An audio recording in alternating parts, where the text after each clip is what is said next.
મહાદેવજી જગતના પિતા છે. તેથી ઘણી વાર કથામાં કહ્યું છે કે જે મનુષ્ય ભગવાન મહાદેવનું આરાધન કરે છે, મહાદેવનું અર્ચન કરે છે, મહાદેવનું પૂજન કરે છે, એ મનુષ્યના પિતરો સર્વ તૃપ્ત રહે છે. પિતરમ, આપણા સૌનો પિતા ભગવાન શિવ છે. જગતના દરેક દેવતાઓનો આરાધ્ય દેવ ભગવાન શિવ છે. વિશ્વની દરેક દેવીઓનો આરાધ્ય દેવ ભગવાન શિવ છે. દરેક ઋષિમુનિઓનો આરાધ્ય દેવ ભગવાન શિવ છે. આપણા સૌનો પિતા છે. તેથી જીવનમાં વધારે કાંઈ આપણાથી થઈ ન શકે, પણ આપણા ગામમાં શિવાલય હોય, બાબાને જલાભિષેક કરો. જે મનુષ્ય ભગવાન મહાદેવને જલ ચડાવે છે એ મનુષ્ય પોતાના પિતરોને તૃપ્ત કરે છે. એમના જીવનમાં કોઈ વસ્તુની અતૃપ્તિ ન રહે, જે ભગવાન મહાદેવને જલાભિષેક કરે છે. રામજીએ પોતાના જીવનમાં મહાદેવને જલાભિષેક કર્યો છે. ભગવાન દ્વારકાધીશ કદમ કદમ પર મહાદેવને જલાભિષેક કરે છે. 5 પાંડવને ભગવાન મહાદેવની ભક્તિનું માર્ગદર્શન કરનારા દ્વારકાધીશ ભગવાન કૃષ્ણ છે. રામજી કદમ કદમ પર મહાદેવને જલાભિષેક કરે છે. યુદ્ધનો પ્રારંભ કરવાનો હતો, ભગવાન દ્વારકાધીશ અર્જુનને પકડીને મહાદેવની પાસે લઈ જાય છે કે જે કાંઈ કરતો હરતો એ ભગવાન શિવ છે. પહેલા તો ભગવાન મહાદેવને જલાભિષેક કરે. અને બહુ દિલથી કહું છું, જે મનુષ્ય ભગવાન મહાદેવને પોતાના ઈષ્ટ માને છે અને મહાદેવને જે જલાભિષેક કરે છે, તેના જીવનમાં કોઈ વસ્તુની અતૃપ્તિ ન રહે. હર ગામમાં ભગવાન મહાદેવ છે અને 24 કલાક ભગવાન મહાદેવજી તમારો ઇંતજાર કરે છે. દુનિયાના કોઈ દેવતા એવા નથી કે 24 કલાક તમારી રાહ જોતા હોય છે. શિવજી એક એવા દેવ છે 24 કલાક કોઈ પણ સમય, પ્રાતકાળ, મધ્યાહન, સંધ્યા, રાત્રિના કોઈ પણ પ્રહરમાં તમે મહાદેવની પાસે જઈ શકો છો. શિવ જૈસા કોઈ સરળ દેવતા દુનિયામાં એક પણ નથી. કમ સે કમ આપણે જાપ, તપ, સાધના, અનુષ્ઠાન, ઉપાસના ન કરી શકીએ, હિમાલય પહાડોની કંદરામાં જઈને તપસ્યા ન કરી શકીએ, પણ કમ સે કમ આપણા ગામની અંદર જે ભગવાન મહાદેવજી બિરાજતા હોય તેને જલાભિષેક કરી શકીએ છીએ, દર્શન કરી શકીએ છીએ, તેને પ્રણામ કરી શકીએ છીએ. અને બહુ દિલથી કહું છું, આજનો દિવસ આપણા માટે મહત્વનો દિવસ છે. આજે સોમવતી અમાસ છે અને સોમવતી અમાસને દિવસે ભગવાન મહાદેવને જલાભિષેક કરવાનો મહિમા છે. શિવજીનું દર્શન કરવાનો મહિમા છે. આજે ભગવાન મહાદેવની પરિક્રમા કરવાનો મહિમા છે. દાન અને દાનના સંકલ્પ કરવાનો મહિમા છે. આજના દિવસે જેના તરફથી મહાપ્રસાદ છે એ આજ મેદાન મારી ગયા, કારણ કે સોમવતી અમાસ છે.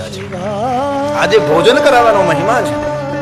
કથામાં આવતો હતો, પહેલા હું ધેંગેશ્વર મહાદેવને મળવા માટે ગયો. મારે જવું હતું શિવાલયની અંદર, બાબાને જલાભિષેક કરવાની ઈચ્છા હતી, પણ શિવાલયની અંદર એટલા ફૂલો પથરાયેલા હતા કે શિવાલયના ગર્ભગૃહમાં પગ મૂકી શકાય એવી વ્યવસ્થા નહીં હતી.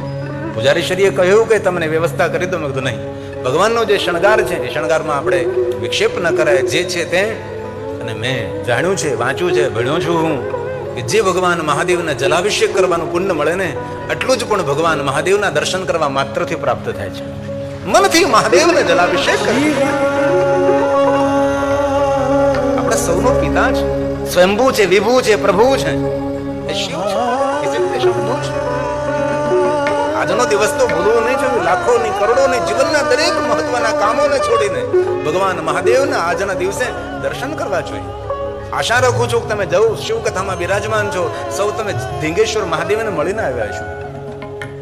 અને હું તો હસતા હસતા મનોમાં એમ કહું છું કે ધીંગા માણસને જે ધીંગા મહાદેવની પૂજા કરે ને એ કોઈ દુબળો ન પડે, ન પ્રતિષ્ઠામાં દુબળો પડે, ન નાણે દુબળો પડે, ન શરીરે દુબળો પડે.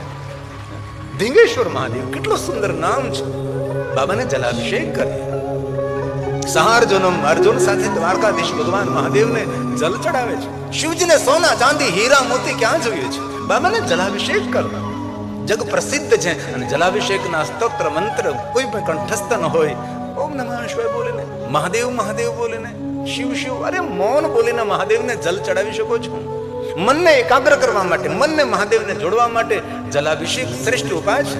હતાશા, નિરાશા, ડિપ્રેશનમાંથી બહાર નીકળવા માટેનો શ્રેષ્ઠ ઉપાય હોય તો મહાદેવને જલ ચડાવો. પીછે હટ થયું હોય, પ્રતિષ્ઠા કલંકિત થયું હોય, સન્માન ભંગ થયું હોય, માનસિક રીતે અપસેટ થયા હોય અને જીવનમાં સેટ થવું હોય તો મહાદેવને જલ ચડાવો, મહાદેવને જલાભિષેક કરો. જગ પ્રસિદ્ધ. પ્રશ્ન એક ઉઠે કે ભગવાન મહાદેવની વંદના ભગવાન વ્યાસજીએ કરી તો શંભુ નામ શા માટે? ભગવાન શંકરજીના તો અગણિત નામ છે. જે વિષ્ણુ ભગવાનના મુખમાંથી પ્રગટ થયેલા છે. ને શંકર નામ પસંદ કર્યું, ને મહેશ નામ પસંદ કર્યું, ને રુદ્ર નામ પસંદ કર્યું. શંભુ શા માટે? જયારે અમે ભણવા જાય ને ત્યારે અમારા આચાર્યો અમને શીખવાડે, આ પ્રશ્ન થવો જોઈએ. ત્યારે કહ્યું જે સ્વયંભૂ છે, જે વિભૂ છે, એ શંભુ છે. અને આપણે સૌ જાણીએ છીએ કે ભગવાન શિવજીના કોઈ માતા નહીં, કોઈ પિતા નહીં. એ સ્વયં જગતના માતા પિતા છે ભગવાન શિવ. આપણા સૌનો પિતૃ છે. અને શિવપુરાણ ગ્રંથમાં ભગવાન વ્યાસજી એ પણ વાત કરી છે કે જે કોઈનો ઈષ્ટદેવ ભગવાન, જેમને પોતાના કુળ દેવતાની ખબર ન હોય, એવા ઘણા બધા પરિવાર છે જેમને કુલ દેવતા કોણ છે એમને ખબર નથી. જેમને પોતાના કુળ દેવતાની ખબર ન હોય એ મનુષ્ય મહાદેવને પોતાના કુળ દેવતા માની શકે છે, ઈષ્ટ દેવતા માની શકે છે. કુલ દેવતા, ગ્રામ દેવતા, પિતૃ દેવતા, માતૃ દેવતા, ગુરુ દેવતા, સર્વ દેવતા. જગત પિતરમ, અમારા સૌનો પિતા છે. આ શબ્દ પ્રસાદ ભગવાન વ્યાસજીનો છે. હું તો એક મધ્યસ્થી છું, હું તો એક શિક્ષક છું, ટીચર છું. જે આચાર્યો પાસેથી મેં ભણ્યા છે અને જે શીખ્યા છે તમારા સુધી પહોંચાડવાનો પ્રયાસ છે. જે કાંઈથી કહેવામાં આવે, બોલવામાં આવે છે, ભગવાન મહર્ષિ વેદવ્યાસજીનો પ્રસાદ છે. ભગવાન મહાદેવ, એ માં ભવાની હું પ્રણામ કરું છું. આપના પુત્ર ગણેશજીની હું વંદના કરું છું. હે શિવ, હે માતા શિવાની, આપ અમારા માતા પિતા છો. આપણા સૌના માતા પિતા કોણ છે? શરીરના માતા પિતા તો બદલતા જ રહે છે ભાઈ. જન્મે જન્મે કેટલા માતા પિતાને ધારણ કર્યા છે, કેટલા માતા પિતાને છોડ્યા છે, અગણિત સંખ્યા ન વિદ્યતે.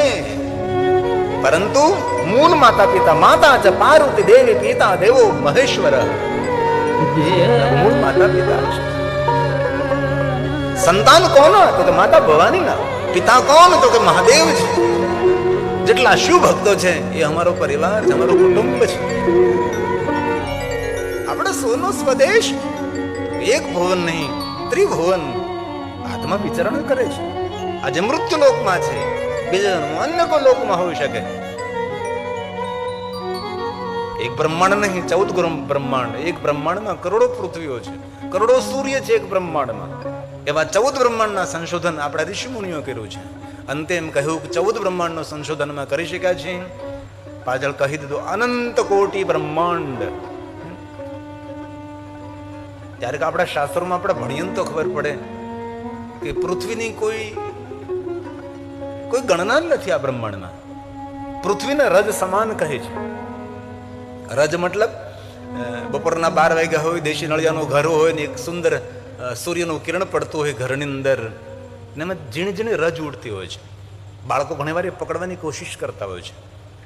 એક ચાંદડું એક સ્તંભ જેવું લાગતું હોય છે, તેની અંદર ઝીણી ઝીણી રજ ઉડતી હોય છે. એ રજ સમાન આ પૃથ્વી છે. તો આ ગજના શરીરની કિંમત કઈ? દુર્લભ મનુષ્ય દેહો દેહી નામ ક્ષણભંગુર સ્વદેશો ભુવનમ ત્રય માતા ચ પાર્વતી દેવી, પિતા દેવો મહેશ્વર. તમારે જાણ ખાતર એક વાત કહું તમને હું. આપણે રોજ ભગવાનને અમે બોલીએ તમે છે માતા છે, પિતા, એ ખરેખર શિવ માટે બોલાણું છે. ભલે એવું નથી હું કહેતો કે તમે કોઈના સામે નહીં બોલો. કોઈ પણ દેવી દેવતાઓના સામે તમે બોલી શકો છો, તેનો વિરોધ નથી. આ તો સમજવાની વાત છે, કોઈની ખંડન કરવાની વાત નથી, પણ મૂળ વાત સમજવાનો પ્રયાસ કરવાનો છે. આ સિર્ફ મહાદેવ માટે બોલાણું છે. પછી તમે કોઈ પણ દેવી દેવતાઓની સામે બોલી શકો છો, ગુરુજનોની સામે બોલી શકો છો, પણ ખરેખર જો ગહેરાઈથી આપણે જોઈએ તો મહાદેવ માટે કહેવાનું છે. અને આપણે રોજ બોલતા હોય છે અને કંઠસ્થ હોય છે.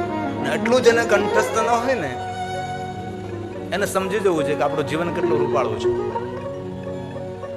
આશા રાખું છું તમને સૌના મુખપાઠ છે, સાથે બોલવાનો પ્રયાસ કરજો. આપની પણ સુંદર ધ્વનિ વાયુમંડળમાં મિશ્રિત થાય. સુંદર આનંદાસ બાપુની તપસ્થલી છે અને પ્રિય ભૂમિ છે. ધીંગેશ્વર મહાદેવનું સ્થાન છે અને મહાદેવની કથા છે. કોઈ પણ સ્તોત્ર, કોઈ પણ પ્રાર્થના, કોઈ પણ સ્તુતિ, કોઈ પણ સ્તવન એકવાર બોલીએ, એકમ વા કોટી ગુણિતમ, કરોડ ગુણું તેનું પુણ્ય મળે છે. દરેક દેવતાઓના દેવ હે મહાદેવ, હું તમને પ્રણામ કરું છું. ભગવાન વ્યાસજી એમ કહે છે કે તમારા ગુણગાન ગાવા માટે હું સમર્થ નથી, હું અસમર્થ છું. નાત્ર તદ વર્ણ્યામહે. કેટલી સરસ વાત કરી છે. ભગવાન મહર્ષિ વેદવ્યાસ જેવા સામર્થ્યવાન કોણ હોઈ શકે છે? એમને પણ ઊંચા હાથ કરીને કહી દીધું કે હું તમારો મહિમા ગાવા માટે સમર્થ નથી, અસમર્થ છું. મારી વાણીને પવિત્ર કરવા માટે આપનો હું મહિમા ગાઉં છું. અને એક વાત કહેતા ખૂબ આનંદ થાય છે. મહર્ષિ ભગવાન વેદવ્યાસજી મહાદેવના પરમ ભક્ત છે. જે કાંઈ તેમની પાસે સામર્થ્ય છે એ શિવ ઉપાસનાથી પ્રાપ્ત થયું છે. આ એક શ્લોકમાં ભગવાન વ્યાસજીને પણ પ્રણામ કરીએ, કારણ કે એક આદિ ભગવાન વ્યાસની છે. જે કાંઈ અમે બોલીએ છીએ ભગવાન મહર્ષિ વેદવ્યાસનો પ્રસાદ પણ છે. નમોસ્તુતે વિશાલ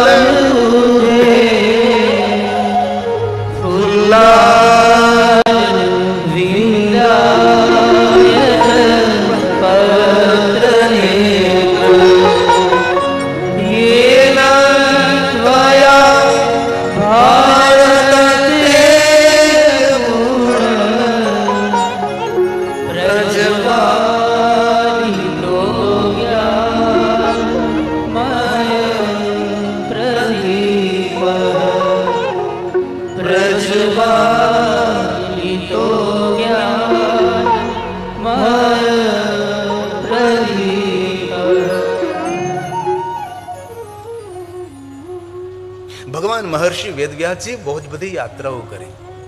દૂર દૂર એક એક તીર્થમાં ગયા. અંશે તીર્થ યાત્રા કરતા કાશી વિશ્વનાથના સાનિધ્યમાં આવ્યા. કાશી નગરીમાં પ્રવેશ કર્યો. કાશી નગરમાં પ્રવેશ કરતા જ જ્યાં નજર કરે ત્યાં શિવલિંગ શિવલિંગ શિવલિંગ. અને કાશીમાં એક શિવલિંગ નથી, લિંગમયો કાશી ખલુ કાશી. પૂરી શિવલિંગોથી ભર્યા કાશી નગરી છે. જેટલા ધરતી ઉપર શિવલિંગો છે ને એટલા બધા શિવલિંગો કાશીનગરમાં છે. કાશીની શોભા છે. કાશીની નાની નાની ગલીઓ, એક એક ગલીમાં મહાદેવજી બિરાજે છે. અને કાશીની કોઈ પણ ગલીમાં તમે જાઓ એટલે એ કાશીની નાનકડી એવી ગલી એ ગંગાના કિનારે પહોંચતી હોય છે. કોઈ દી ભૂલા ન પડીએ આપણે. કોઈ પણ ગલીમાં તમે ચડી જાઓ, ચાલવા લાગો એટલે ગંગાનો ઘાટ આવી જાય. અને એટલા બધા શિવલિંગો કાશીનગરમાં છે, આ કલ્પનીય. ભગવાન વ્યાસજીને થયું અસમંજસ કે આ શિવલિંગની ઉપાસના કરું. અંતે અંદરથી અવાજ ઉઠો, આ કાશીના મધ્યમાં જે મહાદેવ બિરાજે છે જેનું નામ મધ્યમેશ્વર મહાદેવ છે. ત્યારે કાશીમાં જાઓ ને તો થોડા દિવસ રોકાવું. આપણા ગુજરાતીઓ શું છે, યાત્રા બહુ કરે પણ ભાગમ ભાગ યાત્રા કરે. તીર્થમાં રોકાવું, તીર્થોનો અહેસાસ કરવો, તીર્થોનો વાઇબ્રેશનનો અનુભવ કરવો, ઋષિમુનિ તપસ્યાનો અનુભવ કરવો, પણ નહીં. બસ આપણા શાસ્ત્રોમાં કહ્યું તીર્થ નિવાસ કરવો. આમ તો એવું કહ્યું છે કે વ્યવહાર પૂર્ણ થઈ જાય ને વ્યવહાર પૂર્ણ થયા બાદ બાકીની શેષ આયુ વિશેષ પ્રકારે તીર્થોમાં રહેવું. અને આવા ઘણા બધા મેં જોયા છે ડાહ્યા માણસો કે બધું છોડી પોતાની થોડી ઘણી મૂડી હોય લઈ અને તીર્થોમાં નિવાસ કરતા હોય છે. બાકીનું રહેલું જીવન ભગવાનને સમર્પિત કરતા હોય છે. ઘરમાં હાડાડ થવું એના કરતા તીર્થોમાં જતું રહું શું ખોટું ભાઈ? વેદના નહીં થાય છોડવાની, બાકી અંત સમયે તો છોડવું પડશે જ. પણ ભગવાનને પ્રાર્થના પણ કરીએ, ઉર્વાર કમે બંધનાત મૃત્યુ મોક્ષીમાં અમૃતા. એવી રીતે મને માયાના બંધનોમાંથી મુક્ત કરાવજે ભગવાન. અમને કે અમારા પરિવારને વેદના ન થાય, પીડા ન થાય. તો ક્યારેય કાશીમાં જવાનું થાય તો મધ્યમેશ્વર મહાદેવ એ ભગવાન મહર્ષિ વેદવ્યાસજીની તપસ્થલી છે. અત્યારે જે તમે જોઈ રહ્યા છો ટીવીમાં એ મધ્યમેશ્વર મહાદેવ છે. અને કાશીમાં રોકાણ કરી ગલી ગલીમાં મેં શિવલિંગને મળ્યો છું. આવી બધી ગલીઓ છે, એમાં સ્થાનિક માણસને સાથે રાખવા પડે છે. અને પૂરી રેકોર્ડિંગની ટીમ સાથે એક એક મહાદેવને મળ્યા છે. વ્યાસ કાશી પણ છે, ત્યાં વ્યાસેશ્વર મહાદેવનું બહુ જ પ્રાચીન ભગવાન શિવજીનું સ્થાન પણ છે. આ છે વ્યાસેશ્વર મહાદેવ. આપણે ગુજરાતીઓ બહુ ઓછા જાય, નહીં વાત જતા જ નથી. સમજો, ભગવાન મહર્ષિ વેદવ્યાસ દ્વારા સ્થાપિત છે વ્યાસ નગરી, વ્યાસ કાશી, વ્યાસેશ્વર મહાદેવ.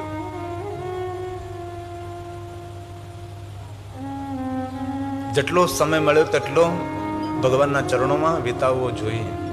અને તમારા સૌના ભાગ્યની સરાહના કરું છું. એક ઘણા ઘણા ઉદ્યોગપતિઓ, ઘણા ઘણા બિલ્ડરો કેટલું કામ વ્યવસ્થા છોડીને તમે ભગવાનની કથામાં બેઠા છો. મેં ગિરિબાપુ હૃદયથી પ્રણામ કરું છું.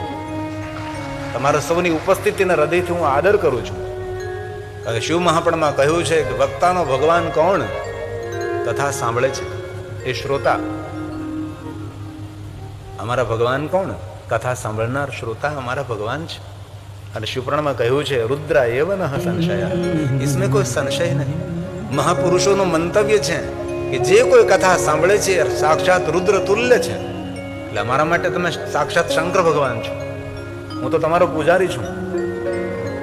શબ્દો રૂપી પુષ્પ લઈને તમારી સૌની પૂજા કરું છું. 3 કલાક માટે શબ્દોથી આરતી ઉતારું છું. તેથી વક્તા મહાન નથી, વક્તાની એક વ્યવસ્થા છે, મહાન શ્રોતા છે. તેથી મારા શ્રોતાને કોઈથી નાના ન સમજો. અને શિવ મહાપુરાણ ગ્રંથમાં કહ્યું છે એક જન્મ નહીં, અનંત કોટી જન્મનું પુણ્ય જ્યારે ઉદય થાય ત્યારે મહાદેવની કથા સાંભળવાનો અવસર પ્રાપ્ત થાય છે. તેથી તમારા સૌના પુણ્યની સરાહના કરું છું. આપ સૌના પુણ્યની પ્રશંસા કરું છું કે તમારા કેટલા જન્મનું પુણ્ય, ત્યારે આપ ભગવાન મહાદેવની કથાનું શ્રવણ કરો છો. તેથી તમે સૌ અમારા માટે રુદ્ર તુલ્ય છો. એવું નથી કહેતો, એ ભગવાન વ્યાસજીનું મંતવ્ય છે, મહાપુરુષો મંતવ્ય. હર ગામમાં મહાદેવજી બેઠો છે. કોઈ ગામ એવું નથી જ્યાં શિવ નથી. કેટલા શિવાલયો આપણા ભારત દેશની અંદર છે, કેટલા શિવલિંગો આપણા ભારત દેશની અંદર છે. બ્રહ્મા નારદને કહે કે નારદ, આ દુનિયામાં કોઈ ગણતરી નથી કરી. આ કલ્પનીય અગણિત મહાદેવજી બિરાજે છે. તેથી આ દ્વાદશ ગણેશ સ્તોત્રનો પાઠ કરવો. અને ખાસ કરીને આપણે ભારત દેશની અંદર રહીએ છીએ તો ભારત દેશની શોભા 12 જ્યોતિર્લિંગ છે.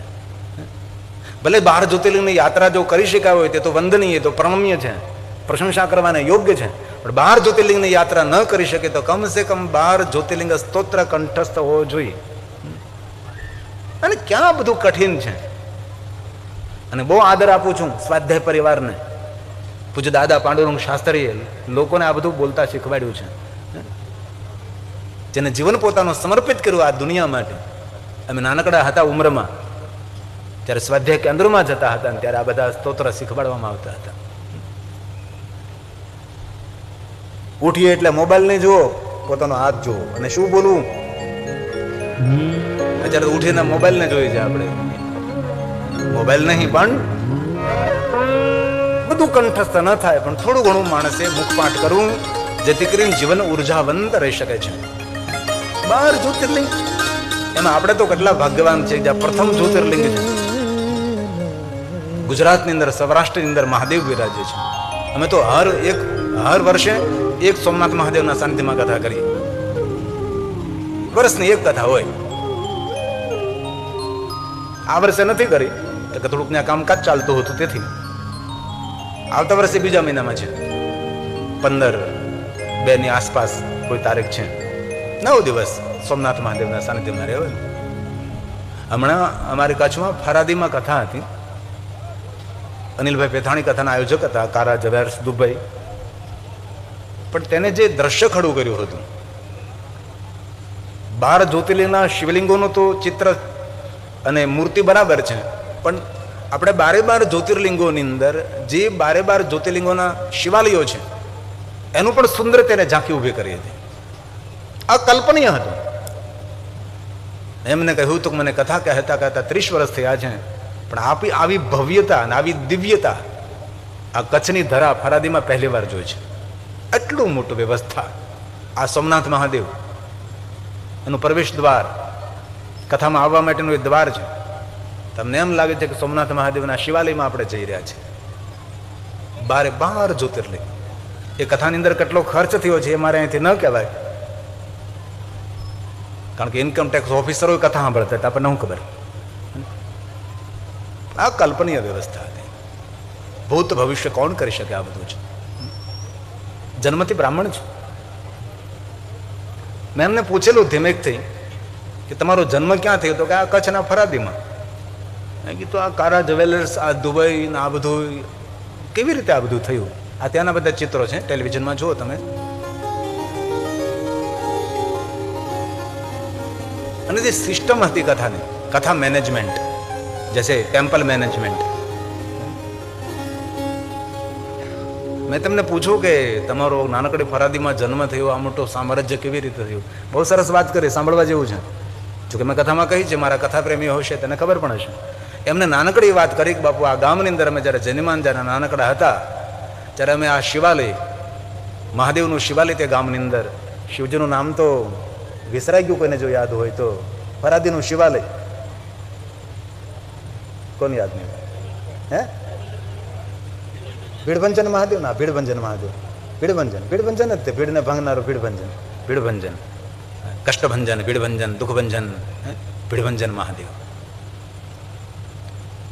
એમને કહ્યું, નાના હતા અને અમે મહાદેવનું દર્શન કરવા આવતા, તમારા ગિરી મહારાજ, ગિરિપુરી બહારથી ઉતારે શંકરની આરતી, તે ગિરી મહારાજ હતા એમ કહેતા, છોકરાઓ આ શિવાલયના પગથિયા વાળી નાખો. અને અમે હાથમાં ઝાડુ લઈ, સાવરણી લઈ અને શિવાલયના પગથિયા રોજ સાફ કરતા હતા. અને શિવાલયના પગથિયાઓને સાફ કરતા કરતા આ ભગવાને જીવનના ગુનાઓ માફ કર્યા અને આ સામ્રાજ્ય મહાદેવ આપ્યું છે. તે શિવાલયમાં ઝાડુ મળ્યું. અને શિવપુરાણ ગ્રંથમાં પણ કહ્યું છે, લિંગ પુરાણમાં પણ કહ્યું છે કે શિવજીની પૂજા કરતા શિવની સેવા કરવાનો વધારે મહિમા છે. પણ શિવાલયમાં પૂજા કરનારા માણસો વધારે હોય છે, સેવા કરનારા માણસો ઓછા હોય છે. શિવની પૂજા કરવાનો મહિમા છે, પણ શિવની પૂજા ઉતારવાનો અનંત મહિમા છે. અને શિવની પૂજા બે જ વ્યક્તિ ઉતારી શકે છે, તપોધન બ્રાહ્મણ અને અતિત બાવાજી. ગિરી, પુરી, ભારતી, વન, અર્ણ, શિખર, સાગર, સરસ્વતી, દસ નામાને નમો નમઃ. અને 10 ને એક સાથે માધી બાપુ કઈ જોયા નથી આપણે. 10 ને એક સાથે ઉભેલા આપણે નથી. તમે જોયા હોય તો ખબર, દર્શન કર્યા હોય તો કુંભમાં કદાચ હોય શકે, બાકી મને અવસર નથી પ્રાપ્ત થયો કે 10 જણા હાજર હોય. શું જેવું સામર્થ્ય કોણ આપી શકે? તેથી વધારે કાંઈ યાદ ન રહે, કમસે કમ 12 જ્યોતિર્લિંગને યાદ રાખવા. આશા રાખું છું આ સોમવાર પણ છે, સોમવતી માસ પણ છે, તમારા સૌના મુખ ધ્વનિમાંથી થોડો ભગવાનના નામનો પ્રસાદ પ્રગટ થાય અને વાયુમંડળમાં આપની પણ ધ્વનિ થોડી મિશ્રિત થાય એવી અપેક્ષા સાથે. જેને કંઠસ્થ હોય એ સાથે બોલશે, સાથે રહેશે, આગળ પાછળ નહીં થાય. પણ જેમને મુખપાઠ ન હોય તેને ગભરાવવું નહીં, તેને લિપ મોમેન્ટ કરવી, ઓઠ ફફડાવવા. એટલે મને સંતોષ થાય કે આને થોડું ઘણું તો આવડે છે. કારણ કે કથા એક સ્કૂલ છે. આપણે ભણેલા હોય તો પણ ભણવા જવું પડે. હજી પણ લોકો ભણે છે. હમણાં જે યુનિવર્સિટીની બાજુમાંથી હું જઈ રહ્યો હતો તો મેં પ્રિતેશ મહેતાને કહ્યું કે આપણને ભણાવે? તો કે હા ભણાવે. અને પૂજ્ય મહાત્મા ગાંધી, પૂજ્ય બાપુ કહેતા હતા કે માણસે જીવન પર્યંત ભણવું જોઈએ, શીખવું જોઈએ. આજે દરેક ક્ષેત્રના ક્લાસ આવે છે. ખેતીમાં તમારે જો ઓછા પાણીએ ખેતી કરવી, તમે કઈ રીતે કરી શકો? આપણી ધરતીને ફળદ્રુપ બનાવવી હોય તો કઈ રીતે બનાવી શકો છો? જહેરલી ધરતીને ફરીવાર તમારે રિમોટ કરવી તો કેવી રીતે તમે કરી શકો છો? આના ક્લાસ ચાલે છે, ભણવાનું ચાલે. અને સરકાર મફત ભણાવે છે ખેડૂતોને. પણ ગામડામાં રહેતો અંતરિયાળ માણસ, તેને ખબર ન હોય કઈ જગ્યાએ કોણ ભણાવે છે, કોની કેટલી સબસિડી મળે છે, કઈ રીતે શું થઈ રહ્યું છે. અને એના પણ માર્ગદર્શક સરકારી માણસો હોય છે. ઘણું બધું આ સમાજ સમયની અંદર થઈ રહ્યું છે, પણ લાભ લેનારા અને ત્યાં સુધી વાત પહોંચાડનારા માણસો બહુ દુનિયામાં ઓછા હોય છે. ભગવાન તારી ખૂબ અમે ભક્તિ કરીએ, તારી કથા સાંભળીએ, કથા ગાઈએ, એટલી કૃપા કરજે. કારણ તારી જટામાં ગંગાજી સમાયેલા છે. અમને પૂરતો ભગવાન વરસાદ આપજે. જલ છે તો જીવન છે, જલ થકી સૃષ્ટિ છે. એ ને ધરતી તૃપ્ત થાય, પ્રમાણસરના વરસાદો થાય, ને અતિવૃષ્ટિ ને અનાવૃષ્ટિ, એવી ભગવાનને રોજ પ્રાર્થના કરી. તો આइए कथा का प्रारंभ करें. वो ये कहतो હતો બેસરભાઈ રામાણી દર સોમવારે એક સોમવાર ખાલી ન જાય તેનો. અને દરેકના શરીરના ધર્મો તો આવવાના છે, નખમાં રોગ નહીં. અને સોમવારનો દિવસ વહેલી સવારમાં શિવાલય જવાનો નિયમ.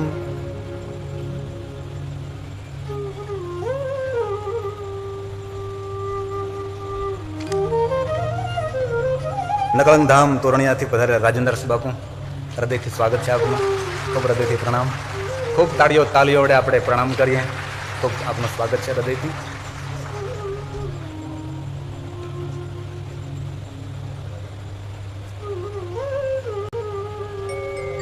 મહેમાનો પોતપોતાની જગ્યાએ બેસી જાય પ્રેમથી. અને મહેમાનનું સ્વાગત કરવા જે બધા ભાઈઓ ઊભા છે પણ થોડુંક પોતાનું સ્થાન લઈ લે તો સારું લાગે. ધન્યવાદ. આ સંતોની સરળતા છે. બહુ હૃદયથી આપનું સ્વાગત અને હૃદયથી અમારા સૌના પ્રણામ.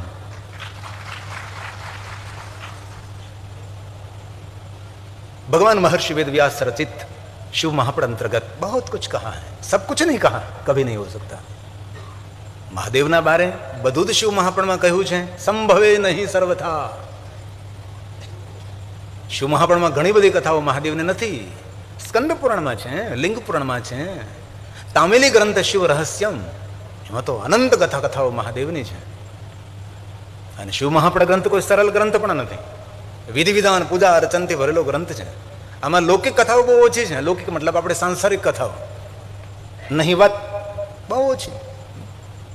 ભગવાન વ્યાસજી કહે છે ન તવે તદવર્ણ્યામહે. ભગવાન મહાદેવ, હું આપનો મહિમા કઈ રીતે ગાઈ શકું છું? હું તમને પ્રણામ કરું છું. અને બ્રહ્માએ પણ સ્વયં એમ કહ્યું નાનતમ દેવા વિજાનંતી. વિશ્વના કોઈ દેવતાઓ પણ મહાદેવજી તમારો મહિમા સંપૂર્ણ પૂર્ણ ન ગાઈ શકે, તો આપણે તો કઈ રીતે ગાઈ શકીએ? આ પુષ્પદંત મહારાજનો સુંદર પ્રસાદ છે. મહિમ્ન પાલન્તે પરમવિદો યદશતશી. દિશાથી પર, દેશથી પર, શબ્દોથી પર, મતિથી, બુદ્ધિથી પર, વાણીથી પર, પુરાણથી પર કઈ રીતે સમજી શકાય? કઈ રીતે સમજાવી શકાય? અને કોઈ તમને એમ ક્યારે એમ કહે ને કે મહાદેવનો પરમ ભક્ત છું, પણ એ પુષ્પદંત મહારાજથી જો પરિચિત નથી તો તેને પૂર્ણ મહાદેવનો ભક્ત મારે કઈ રીતે કહેવો? જેટલા શિવ ભક્તો છે તેના શિરોમણી તો પુષ્પદંત મહારાજ છે. એમની આ સુંદર રચના છે. સંપૂર્ણ પૂર્ણ શિવ મહાપ્રાણની રચના એકદમ થોડા શબ્દોમાં આ સ્તોત્રમાં ભરી છે. એનામાંથી ઘણા મહાદેવના ભક્તો હોય જેમને કંઠસ્થ પણ હોઈ શકે છે. જો દેવ અને મહાદેવના સ્તોત્રમાં થોડો ફરક દેખાડ્યો છે. કોઈ પણ દેવના સ્તોત્ર બોલો, દેવીના સ્તોત્ર બોલો, તમને તેનો અર્થ સમજાય, ભાવાર્થ સમજાય તો તેનું પુણ્ય મળે. આવું વિદ્વાનોના આચાર્યો એમ કહે. પણ મહાદેવના કોઈ પણ સ્તોત્ર હોય, કોઈ પણ સ્તુતિ હોય, એ આપ સમજી શકો ના સમજી શકો, તેનો અર્થ, તેનો ભાવાર્થ સમજાય ન સમજાય, પણ બોલવાથી તો પુણ્ય મળે છે. પણ સાંભળવા માત્રથી આપણું સર્વ રીતે કલ્યાણ થાય છે. તે દેવના સ્તોત્ર અને મહાદેવના સ્તોત્રમાં ઘણો બધો ફરક છે. આ પુષ્પદંત મહારાજની સુંદર રચના છે, જે સાંભળવા માત્રથી મનુષ્યનું સર્વ રીતે મંગલ થાય છે. અઘરું તો પડે બધું છે. અને દુનિયામાં કોઈ પણ માણસ જે તેની ભાષા, જે તેની પાસે શબ્દ ભંડોળ મહાદેવનો મહિમા જે ગાય છે એ નિંદનીય નથી, એ વંદનીય છે. નિરપવાદ કમર કસીને મારું ચિત્ત, મારી બુદ્ધિ, મારું મન, સબ કુછ ભગવાન મહાદેવ તમને સમર્પિત કરીને તમારો મહિમા ગાઉં છું. મારી બુદ્ધિ કોઈ જગ્યાએ ભટકે છે, લટકે છે, મારું મન કોઈ જગ્યાએ આમ તેમ ઘૂમી ફરી રહ્યું છે અને હું તમારી સ્તુતિ પ્રાર્થના કરું છું, એવું નથી. સંપૂર્ણ તમને સમર્પિત બની અને મહાદેવજી હું તમારો મહિમા ગાઉં છું. એ હર નિરપવાદ છે. અને કોઈ પણ માણસ કોઈ પણ ભાષામાં મહાદેવનો મહિમા જ્યારે ગાય છે એ વંદનીય છે, નિંદનીય નથી, એ પ્રણમ્ય છે. આપણે સૌ ભગવાન શંકરજીને ભોળા માનીએ છીએ. એટલું જૂઠાણું ફેલાણું છે દુનિયામાં મહાદેવ પ્રતિ. જે પ્રકૃતિ માત્રથી જગતનું સર્જન કરી શકે, પ્રકૃતિ માત્રથી જગતનું સંચાલન કરી શકે છે અને પ્રકૃતિ માત્રથી આ જગતની રક્ષા કરે છે, એ સ્વયં ભોળો કેમ હોઈ શકે છે? પણ લોકો એવું સમજી બેઠા કે શંકર ભગવાન ભોળા છે. એકવાર તો ઉત્તર પ્રદેશમાં કોઈ જગ્યાએ કથા ચાલતી હતી ને કોઈ માણસ બોલતો હતો, બિચારો ભોળો. અરે બિચારો છે જેની કૃપા માત્રથી 14 બ્રહ્માંડ, અનંત કોટી બ્રહ્માંડનું સંચાલન થાય છે. સ્વયં શંકર ભોળા નથી, જુઠ્ઠી વાત. આ દુનિયામાં ભલા અને ભોળા માણસો છે, એમનો આ ભગવાન છે. ન જાનામિ યોગમ જપમ નૈવ પૂજાનતો હુમ સદા સર્વદા શંભોતોભ્યમ. મંત્રહીનમ ક્રિયાહીનમ ભક્તિહીનમ સુરેશ્વર. ના જાનું પૂજા વંદન, ના પૂજા કી રીત. એમનો ઈશ્વર છે. જે ભલા છે, ભોળા છે, તેમનો ભગવાન છે. તેથી આપણે શંકર ભગવાનને ભોળાનાથ કહીએ છીએ. લોકો એવું સમજે બેઠા કે સ્વયં ભોળો છે.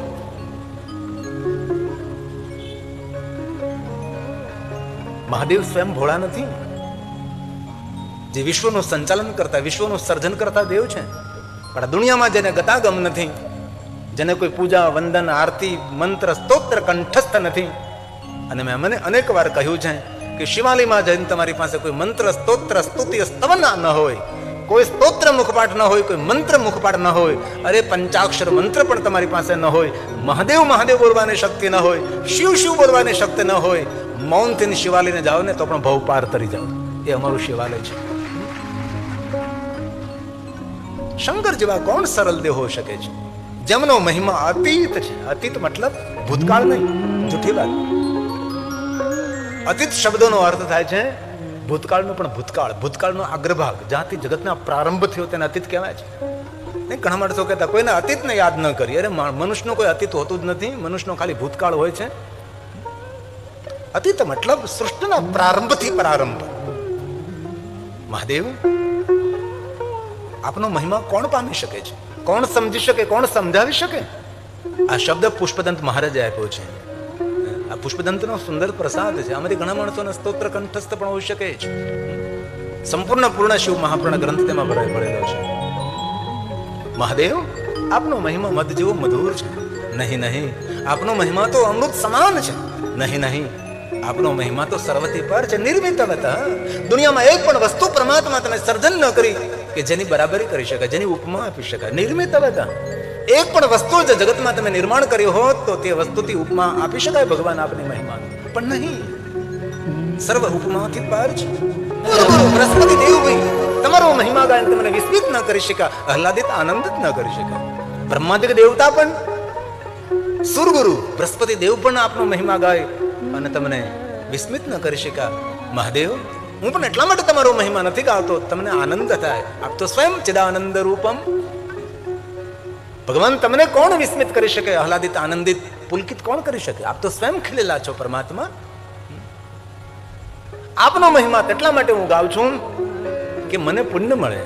આ 3 કલાક 4 કલાક આપણે ભગવાનની કથા સાંભળીએ છીએ એ ભગવાન માટે થોડા સાંભળીએ છીએ, આપણે સ્વ માટે સાંભળીએ છીએ. ભગવાનની પૂજા કરીએ, અર્ચન કરીએ, દર્શન કરીએ, જપ કરીએ, તપ કરીએ. આજના દિવસે તો વધારે કરવું જોઈએ. સોમવતી અમાસ, આજના દિવસે શિવાલય દર્શન કરવાનો બહુ જ મહિમા છે. જે ન ગયા હોય એ જજો. ભલે તમે તારે સાંજે જજો, રાતના 12 વાગ્યા સુધીમાં જાજો. સોમવતી અમાસ તીર્થ સ્નાન, સોમવતી અમાસ મહાદેવનું દર્શન, શિવને પ્રિયમાં પ્રિય વાર સોમવતી અમાસ. શિવરાત્રી તો છે જ, હર સોમવાર તો છે જ. ત્રયોદશી છે, પ્રદોષ છે. પ્રદોષ કોને કહેવાય ખબર નથી, બોલવા તમને બોલાવ્યા છે. અમને શા માટે પૂછો છો? પ્રદોષ ત્રયોદશી પૂર્ણ થતી હોય, ચતુર્દશીનો પ્રારંભ થતો હોય, બંને તિથિનું મિલન હોય અને પંચાંગમાં સમય લખેલો હોય છે. એ સમયને પ્રદોષનો સમય કહેવાય છે. એ યાદ ન રહે તો ત્રયોદશીના સંધ્યા સમયનો સમય એને પણ પ્રદોષ સમજી શકાય છે. એ પણ યાદ ન રહે તો ત્રયોદશી, કૃષ્ણ પક્ષની ત્રયોદશીને દિવસે સવારમાં જે દ્વિજ ચંદ્ર ઉદય પામે, ચંદ્રની ઉપસ્થિતિમાં ભગવાન શિવની પૂજા કરવી તેને પણ પ્રદોષ દર્શન, પ્રદોષ પૂજા કહેવાય છે. પ્રદોષ પૂજા કરવાથી જીવનના દરેક દોષમાંથી મહાદેવ આપણને મુક્ત કરે, પરમાત્માના દરબારમાં નિર્દોષ આપણે રહીએ. તેથી તે પ્રદોષ પૂજાનો મહિમા છે. ક્યારે પણ મહાશિવરાત્રિના દિવને જો સવારમાં ચંદ્ર દર્શન થઈ જાય તો શિવ દર્શન સમજવું. શુક્લ પક્ષની દ્વિજ સાંજે 5, 5:30, 6, 7 વાગે દર્શન થાય, પણ કૃષ્ણ પક્ષની ત્રયોદશીને દ્વિજ ચંદ્ર સવારમાં દેખાય. ક્યારે જો સવારમાં વહેલા ઉઠી ત્રયોદશી હોય, ચતુર્દશી હોય ત્યારે સવારમાં દ્વિજ ચંદ્રનું દર્શન થાય. એ ચંદ્રની ઉપસ્થિતિમાં મહાદેવની વિશેષ પ્રકારે પૂજા કરવી તો મનુષ્ય પોતાના દોષોમાંથી મુક્ત થાય, જેને પ્રદોષ પૂજા તરીકે આપણા શાસ્ત્રોમાં ઓળખવામાં આવે છે. પ્રદોષ પૂજા અલગ બહુ બધા શાસ્ત્ર ભેદથી વિધાન બતાવ્યા છે. આ શાસ્ત્રમાં અલગ કયું કલ્પભેદથી બધી કથાઓ અલગ મળી શકે છે. વિવાદ નથી, એક સંવાદ છે, એક જાણકારી છે, જ્ઞાન છે, એક સમજણ છે, એક સમજ છે, એક યાદ રાખવા માટે મહાદેવના ભક્તો માટે સમય, અવધિ, સંજોગ, યોગ કરવાથી કઈ રીતે આપણે જીવનમાં આગળ વધી શકીએ છીએ. તો કૃષ્ણ પક્ષની ત્રયોદશી તેને શિવરાત્રિ કહેવાય છે. જે રૂપાણી સાહેબે કહ્યું એને શિવરાત્રિ કહે છે. અને 12 મહિને જે આવે તેને મહાશિવરાત્રિ કહેવાય છે. અને જે આપણે શિવરાત્રિ તરીકે દર માસની કૃષ્ણ પક્ષની ત્રયોદશી તેને શિવરાત્રિ કહીએ છીએ તેને ત્રયોદશી કહેવાય છે. ત્રયોદશીને દિવસે સવારમાં વહેલી સવારે ચંદ્રની ઉપસ્થિતિમાં મહાદેવની પૂજા કરવામાં આવે તો તેને પ્રદોષ પૂજા કહેવાય. અથવા બંને તિથિનું મિલન તે સમયે શિવની પૂજા કરવામાં આવે તેને પ્રદોષ પૂજા કહેવાય. અને ક્યારેય પણ મહાશિવરાત્રિના દિવસે સવારમાં દ્વિજચંદ્રનું દર્શન થાય. આ વખતે મહાશિવરાત્રિના દિવસે સવારમાં ચંદ્ર દર્શન થયું હતું, તો તેને શિવ દર્શનનું ફલ પ્રાપ્ત થાય. જો આવો અવસર ક્યારે મળે તો ચૂકવો જોઈએ નહીં. પ્રદોષ પૂજા જરૂર, ત્રયોદશીના દિવસે સંધ્યા સમય પ્રદોષ પૂજા, બંને તિથિનું મિલન પ્રદોષ પૂજા, ત્રયોદશીના દિવસે પ્રાતકાલે ચંદ્રની ઉપસ્થિતિમાં શિવ પૂજા એ પ્રદોષ પૂજા. પણ વિદ્વાન આચાર્યો એમ કહે છે કે પ્રદોષ પૂજા શ્રેષ્ઠ એને માનવી શિવાલયમાં જઈને જલ ચડાવવું, બિલીપત્ર ચડાવવા, પુષ્પ ચડાવવા, પંચામૃત અન્ય સામગ્રીઓથી ભગવાન શિવની પૂજા કરવી જરૂર. એ ક્રિયા છે, પૂજા છે, તેનો વિરોધ નથી. પણ વિદ્વાન આચાર્યો એમ કહે છે કે પ્રદોષ પૂજા એને સમજવામાં આવે કે માણસ પર દોષ જોવાનો બંધ કરે, એ મોટામાં મોટી પ્રદોષ પૂજા કહેવાય છે.